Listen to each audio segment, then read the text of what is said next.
A paz do Senhor, meus amados irmãos. Glória a Deus, aleluias. Louvado seja o nome do Senhor. Aleluias. Esse é o louvor, ninguém explica Deus. As coisas que Deus faz, ninguém pode explicar. Ele é grandioso, Ele é poderoso. Aleluias. Aleluias, louvado seja o nome do Senhor. Quero continuar o estudo, amadas. Como eu disse, estamos tendo um estudo na igreja que meu pastor está dando, que está falando sobre em 2 Pedro, capítulo 3, no versículo 18. Antes crescei na graça e no conhecimento de nosso Senhor e Salvador Jesus Cristo. A Ele seja a glória, a honra, a glória agora e no dia eterno. Amém. Então eu quero continuar. Está sendo muito forte, tem sido bênção para a minha vida. E eu quero também abençoar outras vidas com esta palavra. Eu só não estou mandando os áudios dele porque às vezes você não vai querer escutar, porque é um áudio de 1 hora. Eu faço de 15 minutos, só uma revisão. E o estudo ele é 1 hora, mas se alguém quiser, me pede que eu estou passando para vocês, tá bom? Eu só faço um resumo. Mas é isso aí. Então, nós já estudamos que antes nós temos que crescer, na graça e na sabedoria do nosso Senhor Jesus Cristo. Que antes de você fazer qualquer coisa, antes de você ir para a faculdade, antes de você pregar, antes de você cantar, antes de você se casar, antes de você trabalhar, então, antes de qualquer coisa, você tem que crescer. Você tem que crescer. Esse foi o primeiro estudo, Mas eu não vou falar muito não, para mim não perder tempo. Quem quiser vai ter que escutar lá atrás o outro áudio. Amém? Então hoje eu quero falar sobre conhecimento, que fala que a gente tem que crescer na graça, A graça eu já falei, agora eu vou falar sobre o conhecimento. Hoje em dia nós estamos vivendo um tempo difícil, aonde as pessoas já não buscam mais o crescimento espiritual, onde as pessoas já não buscam mais a revelação de que vem da parte de Deus. Eles querem tudo mastigado, Não busca a revelação mais, eles já buscam a revelação lá na internet, onde Deus revelou para outra pessoa. Mas Deus pode revelar para a gente mesmo se a gente buscar. E hoje nós estamos vivendo num tempo que tem uma decadência espiritual. As pessoas já não buscam a Deus da forma que era para ser, da forma que buscavam uma vez. Os crentes hoje em dia estão conformados. Eles já não se importam mais de... Não estou falando de todos, irmãos, mas a maioria. As pessoas não arrumam mais tempo para Deus. Eles acham que não precisa de tudo isso. Que muitos levantam correndo, faz uma oração rápida, vai trabalhar ou vai cuidar das coisas. Às vezes, alguns nem têm tempo de pegar na Bíblia, outros lêem um pouco. Tem pessoas que lêem muito ainda, A gente não pode dizer que são todos, mas a grande maioria já estão vivendo dessa forma, num tempo tão corrido que não tem tempo para Deus, não tem tempo para se revestir espiritualmente. E muitos temem falar a verdade para aqueles que estão vivendo no pecado. Eles já não têm coragem de falar a verdade, porque pensam, se eu falar a verdade, fulano vai ficar bravo comigo. Não posso, Aí, às vezes, ele está vendo que a pessoa está no pecado, ele fala, vamos orar, Deus vai abençoar. Amado, Deus não vai abençoar aquele que está vivendo no pecado. Deus, ele abomina o pecado. Nós temos que pregar a verdade. O que vai salvar é a verdade. Nós devemos exortar com amor, mas não exortar com ira. Nós devemos sim falar, irmão, você está fazendo errado, fulano, Beltrano, está errada a forma que você está fazendo. Nós temos que pregar a verdade. Jesus, ele é a verdade. A curva, ela não vai levar para o céu. Somente o caminho, que é Jesus, é que leva ao céu. Então, para nós abençoar alguém, nós temos que ter coragem. Mas o que nós mais fazemos, irmãos, não é abençoar, mas sim amaldiçoar. É o que a gente mais vê acontecendo hoje em dia. As palavras que saem da nossa boca, ela tem poder. Não é somente quando você está orando, mas é tudo que você fala durante o dia. E quais as palavras que saem da tua boca? Será que nós temos abençoado as pessoas ou nós temos amaldiçoado? Então, irmãos, a graça, nós costumamos falar que a graça é de graça, porque Jesus pagou o preço. Jesus, ele sofreu lá na cruz por nós. E a graça, ela houve um preço. Jesus, ele se fez maldito no meu lugar, no seu lugar. Ele levou sobre ele as nossas enfermidades. E muitas vezes nós chamamos a maldição para nós mesmos. Alguém morreu por nós em nosso lugar.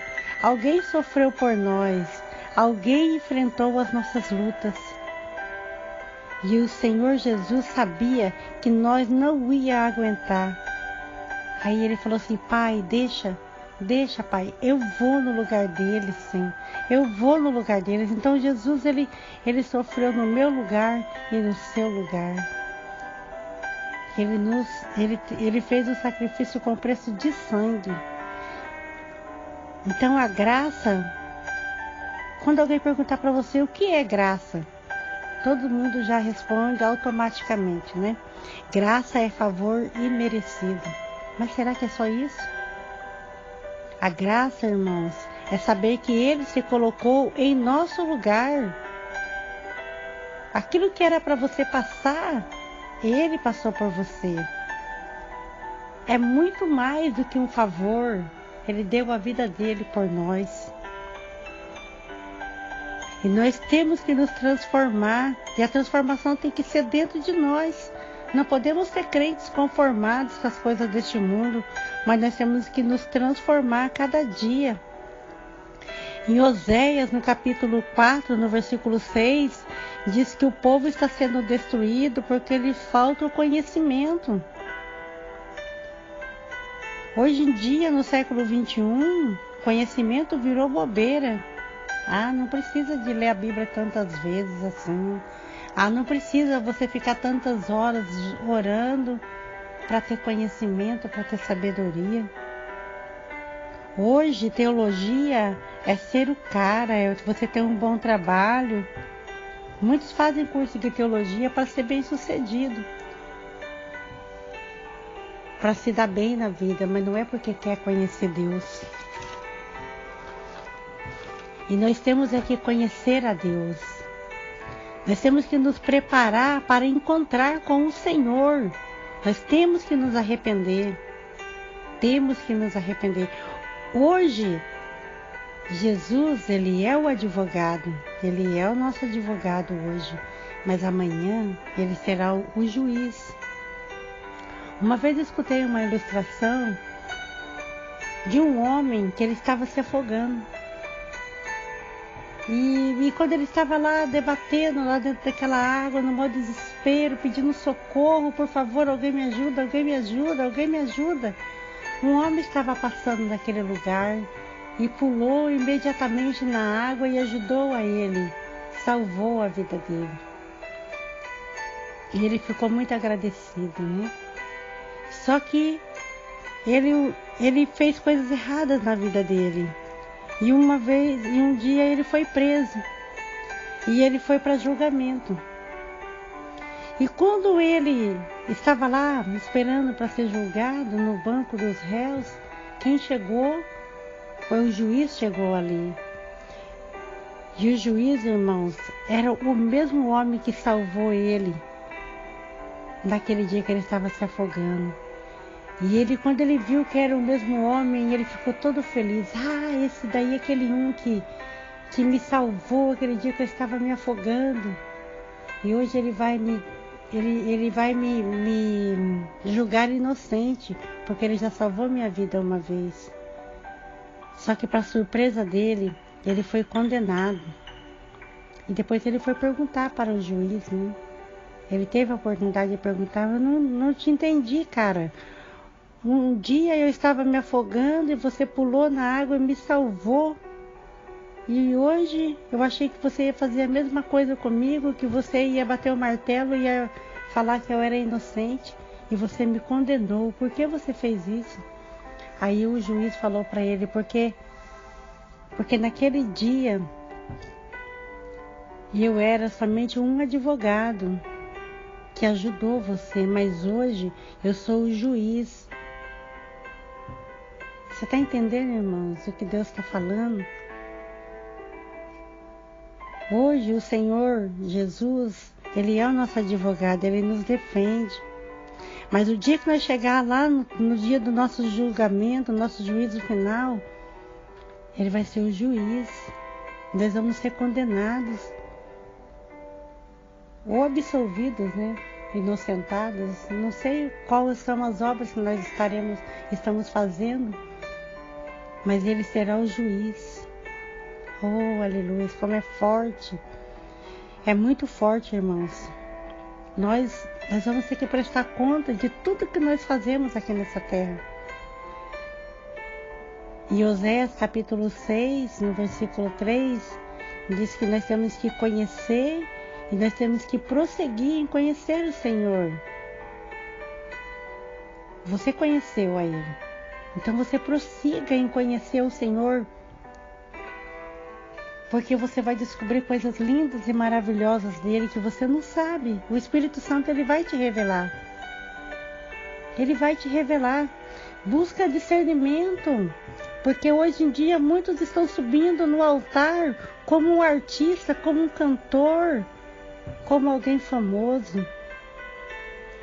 E a igreja, amados, está achando que tudo quanto é barulho é de Deus, porque ela não tem o discernimento, porque ela não conhece a Deus.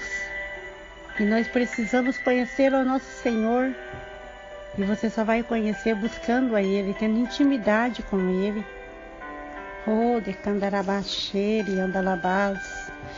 É tempo, amados, de nós nos consertar, de nós conhecer o Senhor no íntimo, no profundo, e Ele quer se revelar para nós. Em Juízes, capítulo 2, eu vou ler no versos 10 e 11, diz assim: depois que toda aquela geração morreu e foi reunida a seus antepassados, surgiu uma nova geração que se esqueceu do Senhor e das orientações e dos grandes feitos do Senhor em benefício do povo de Israel. Então, aqui está falando que surgiu uma nova geração que se esqueceu do Senhor, que se esqueceu das orientações, que se esqueceu dos feitos do Senhor, dos benefícios que o Senhor tinha feito para o povo de Israel. Eles se esqueceram.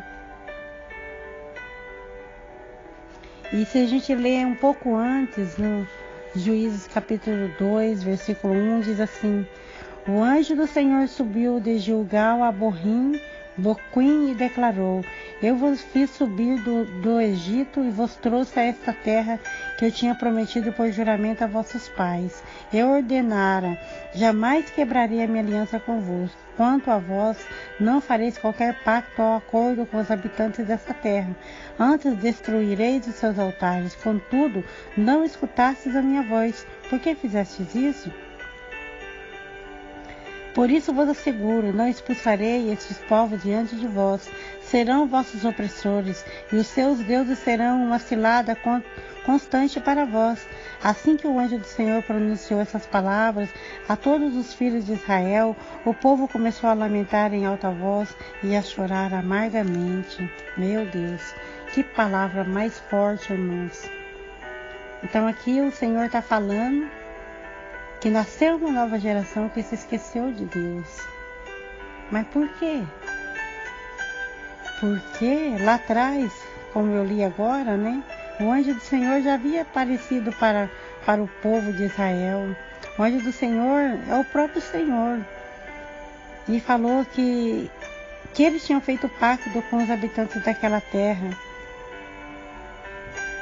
E o Senhor falou que ele não ia expulsar os povos, né, que estavam ali diante do povo de Israel, mas que eles seriam os opressores deles. E que os deuses daquele povo seriam uma cilada constante para eles. Então, irmãos, aquele que é amigo do mundo é inimigo de Deus. Não pode jorrar 2 tipos de água de uma mesma fonte. Ou você serve a Deus, ou você não serve, serve ao diabo. Quem não serve a Deus, serve ao diabo. Nós temos que buscar sabedoria para ganhar o mundo, não para fazer aliança com pessoas, com povos que não fazem a vontade de Deus. Assim como o Senhor falou que se você fez aliança com outros povos, serão uma praga na sua vida, vem para tirar a sua paz. Você tem que buscar andar com pessoas que ama Deus, que ama Jesus, e não com pessoas que amaldiçoam a Deus, que amaldiçoam Jesus. Porque se você, amados, não se separar, você também daqui a um dia vai estar fazendo como eles. A terceira geração esqueceu de Deus, outros nem ouviram falar. E nós, amados, o que nós estamos fazendo? Será que nós estamos preparando nossos filhos para ser adoradores do Senhor? Será que nós estamos preparando nossos filhos para viver uma vida eterna ou uma morte eterna? Muitos trabalham e se afastam de Deus. E a ferrugem vai comer tudo o que eles construíram. E os filhos ainda nem conhecem o Senhor.